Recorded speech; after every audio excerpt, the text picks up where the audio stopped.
আমি একটা কথা বলতে চাই আজকে, যিনি আমার নামে এই কাজটা করেছে আমাকে হ্যারাস করার জন্য, তিনি একজন নারী তার এবং তার স্বামীর ক্ষমতা দেখিয়ে আমার সাথে এটা করেছে এবং সে আমাকে অনেক ধরনের হুমকিও দিয়েছে। সেগুলো আমি সামনে হয়তো প্রদান করবো, আপনাদের সামনে জানাবো। কিন্তু একটা কথা বলতে চাই যে তার একটা মেয়ে আছে। আজকে আমি 27,000 টাকা একটা শাড়ির জন্য আমি নাকি আত্মসাৎ করেছি, আমি 15 বছরের আমার ক্যারিয়ার, এটা আসলে কারো কিন্তু কাম্য না যে আমি একটা শাড়ির জন্য আদালতে আসবো, তাই না ভাইয়া?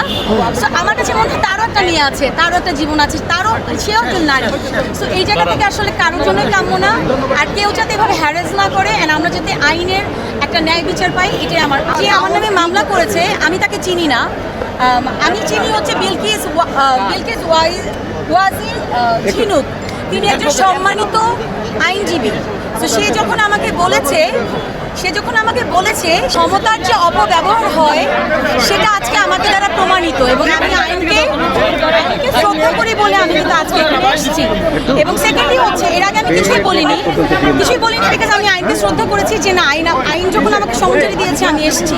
কিন্তু ওখানে অনেকগুলো মিথ্যা কথা প্রদান করা হয়েছে। ডেফিনেটলি টুডে টুমোরো এগুলো আসবে, সবার সামনে আসবে।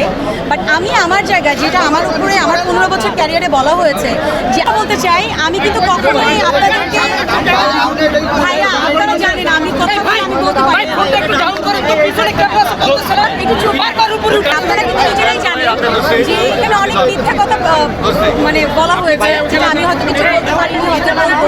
কিন্তু একটা কথা বলি, আদালতে কিন্তু এটা প্রমাণ হয়েছে। তার আগেও কিন্তু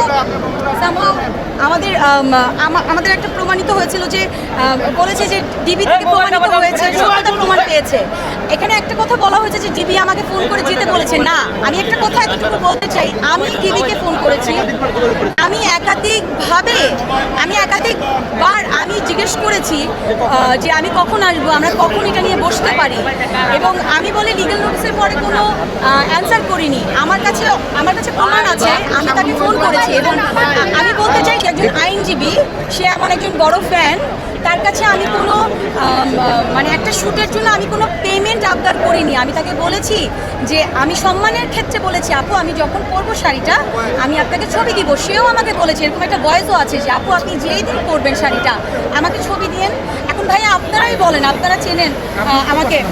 হ্যাঁ, তো আমি কিন্তু স্টোরিও দিয়েছি, আমি ওই শাড়িটার ছবি দিয়ে স্টোরিও দিয়েছি। কিন্তু আমার নেক্সট 5 মাসে শাড়িটা পরা হয়নি, বিকজ আপনারা সবাই জানেন আমি ফিল্মের শুটিং নিয়ে আমি অলমোস্ট 3 মাস আমি প্রিপারেশন নিয়ে ব্যস্ত ছিলাম। তো ওই ক্ষেত্রে আমাকে ফোন করে যোগাযোগ করতে পারতো, বাট আমাকে সে হ্যারাস করার জন্য আমাকে ডিরেক্টলি নেগেটিভ মার্কেটিং করেছে। এবং আমাকে যে লিগ্যাল নোটিস পাঠিয়েছে, আমি লিগ্যাল নোটিসটা আগে পাইনি, আমি আগে সোশ্যাল মিডিয়াতে দেখতে পেরেছি যে আমি নাকি প্রতারণা করেছি। তো ওই জায়গা থেকে আমি বলবো আপনারা কিছু সত্য মিথ্যা বুঝতে পারেন। তো আমি আশা করছি অ্যান্ড আই হোপ যে আপনারা সঠিক তথ্যটা তুলে ধরবেন, বিকজ টুডে টুমোরো সত্য কখনো চাপা থাকে না। ডেফিনেটলি আদালত আমাকে ন্যায় বিচার দিয়েছে। আমি 15 বছর ক্যারিয়ারে আমি 27,000 টাকার শাড়ি আত্মসাৎ করেছি বা প্রতারণা করেছি। ডেফিনেটলি আই ডিডন্ট ডু, মানে আমি এরকম কিছুই করিনি, আমার এরকম কিছুই করা হয়নি। তো যার কারণে এবং সামনে আদালতের প্রতি ডেফিনেটলি আমি অনেক কৃতজ্ঞ, অ্যান্ড আদালতকে আমি সম্মান করি বলে আমি এখানে এসেছি বলে, অ্যান্ড আই হোপ সামনেও আমি ন্যায় বিচার পাবো, সবাই ন্যায় বিচার পাবো, কোনো ভেদাভেদ নেই। Thank you so much.